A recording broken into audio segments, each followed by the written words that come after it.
mi ngi fay doog a teg tànkam loolu la wax gars yi mais li ma gis ci nit man damaa jébbalu ci yàlla billaay wallaay taalaahi Aliou Sall la réponse de Sonko à Aliou Sall ku ko bëgg xam rek demal Kafountine ne woon naa leen Ousmane Sonko du sax tudd Aliou Sall tudd ko tontuwu ko dafa bàyyi booy yi tontu ko dañ koo defaroon benn tante mais jotul sax wàcc nit ñi dañoo bëri gars yi laa ngi leen partagé leen nit ñi dañoo bëri xale yi booy am na fi benn booy bu woy bu ko fa woy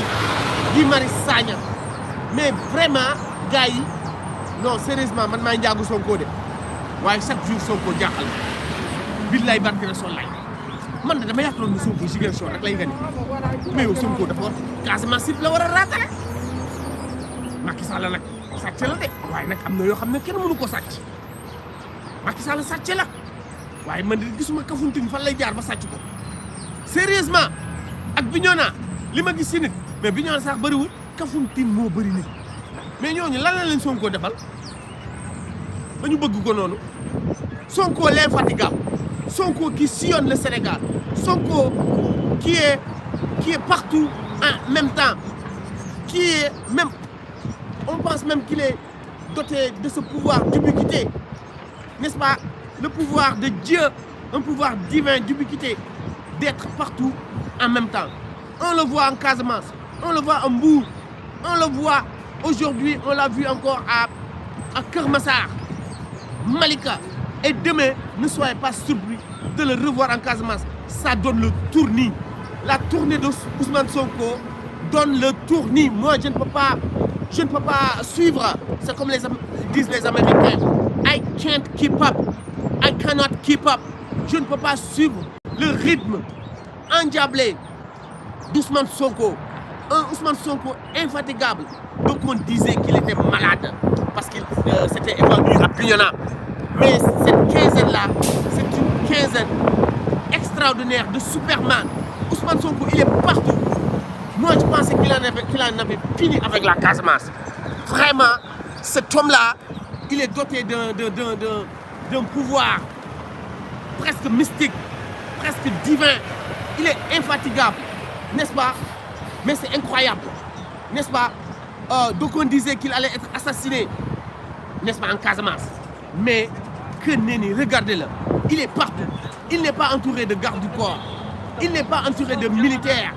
à la Doudou Ka de colonels à la Doudou Ka non lui Casamance ce sont fiefs sa police son armée ce sont ses militants Ousmane Sonko au perché sur sa Toyota chemise blanche il n'a peur de rien mais c'est incroyable moi ça me donne le tournis vraiment je suis ébahi hier j'étais ébahi gars yi li may wax ni je n'exagère pas ba ma gisee Kafountine li ma gis Kafountine man dama ne non c'est pas possible lii mënul nekk et puis fu muy ñëwee moo garaaw parce que dafa fekk Aliou Sall xas ko nan lan moo tax ñuy topp Ousmane Sonko lan moo tax Khalifa Sall ngay tamambalu di ànd ak Sonko lan moo tax yow Malick Gakou surtout Malick Gakou nga xam ne yéen a bokk Géejawaay lan moo tax ngay tamambalu di ànd ak Ousmane Sonko mais c'est comme si Sonko n'est-ce pas que Dieu répondait pour lui que Dieu se battait pour lui parce que la meilleure réponse à Aliou Sall ce n'était pas un discours mais c'était surtout la démonstration de force à Kafountine loolu la tontu Aliou Sall bu seetaanee Kafountine dina ne maa ngi doog comprendre lu tax Khalifa Sall ànd ak kii mais kii ku àndul ak moom koy àndal ana Mr Layem Layemi bi waxoon ne président Sonko warul nekk candidat Casamance man maay Mr Cheikh man maay njaagu Sonko lan laa leen waxoon nee naa leen c'était un coup de génie Ousmane Sonko présenté parce que Ousmane Sonko il est en train de faire une campagne électorale présidentielle avant l'heure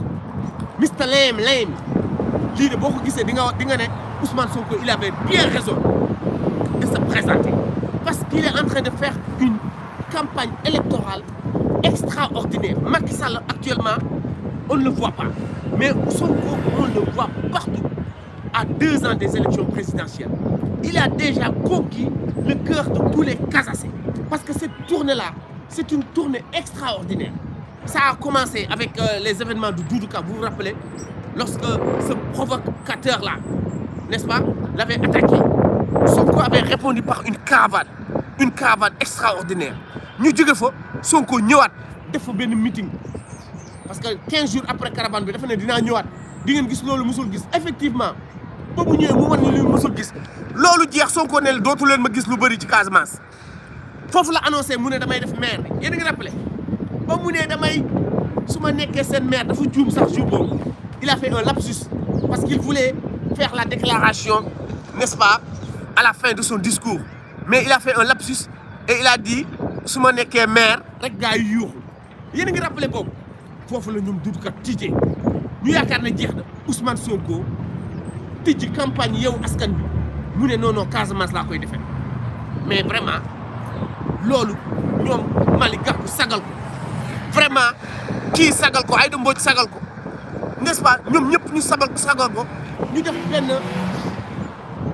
ouverture de campagne bu extraordinaire Sonko defe naa foofu la ñu présenté plan Burok bi waaw foofu la ko présenté Burok lii laay def Casamance ah su ma gañee Casamance lii laay def maay nekk maire Casamance yëpp gars yi tiit mu wax monnaie bi damay indi xaalis pour Casamance ñu commencé tiit jëful ñu yaakaar ne jeex na man dama yaakaar ne Sonko bu defee loolu soxlatul muy defaat leneen ah parce que gis naa ko après mu dem Mbour ma ne kon Sonko pare na mais mu jóge Mbour xam naa dafa jëlaat avion jaajëf si Kounis quoi dafa jëlaat avion ma gis ko Kafountine ma ne mais fan mooy Kafountine man xaw ma fan mooy Kafountine nekkate Kafountine ci Bignona la nekk parce que Sonko il a laissé, il nous a réservé le meilleur pour la fin. À la fin. Xam nga loolu la def dafa ne comme Bignona mooy féefam dafa ne damay xaar ba fin campagne mooy doog a dem Bignona te am na nu muy demee sax mu demaat fa gëmuma nag jaratul mu fay demaat mais am na nu muy demee fii ak samedi mu demaat Casamance mais vraiment li ma gis dégguloo li ma la wax cet homme là c'est comme il est comme un magicien. C'est comme un magicien. Le pouvoir d'ubiquité. Il est partout en même temps. Et il n'est pas fatigué. Ana ñu waxoon dafa feebar parce que dafa xamul.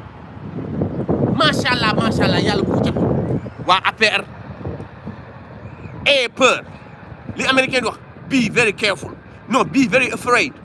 Il faut que vous ayez peur. Il faut que nag Aliou Sall dafa ne jot na ñu faire face à Sonko. Sonko nag lii la ko tontu. Kii de ku ko laal Ousmane Sonko ku ko laal. billahi wallahi taala Sénégal day tàkk man li ma gis Kafountine loolu mooy sama réaction bu njëkk dama ne waa mais kii boo buñ ko reyee mais waa Kafountine mais dañuy taal Sénégal mais boo yi dem ba mel ni ku gis yàlla bëgguñu sax bàyyi mu wàcc oto ñu koy woyal di ko may xaalis am na ku yëkkati xaalis jox ko mel na ku gis yàlla mais maara day taali li tax Macky Sall ñemetul laal Sonko oh Macky Sall dama kaa yërëm buy wax waxu titre foncier Sonko ne la yéen samay mbokk Macky day jaay affaire mbokk Sonko ne la ko yéen samay mbokk ngeen xam naa nag dinañ ne voilà mi ngi def affaire ethnicisme Macky Sall moo ko njëkkee Macky moo njëkk wax naan ay Fouta sama titre foncier la waaye dafa leer Ousmane Sonko Casamance titre foncier la non vraiment il est extraordinaire yàlla bu ko cattu man de wax dëgg man ce gars là il ne cesse de m'impressionner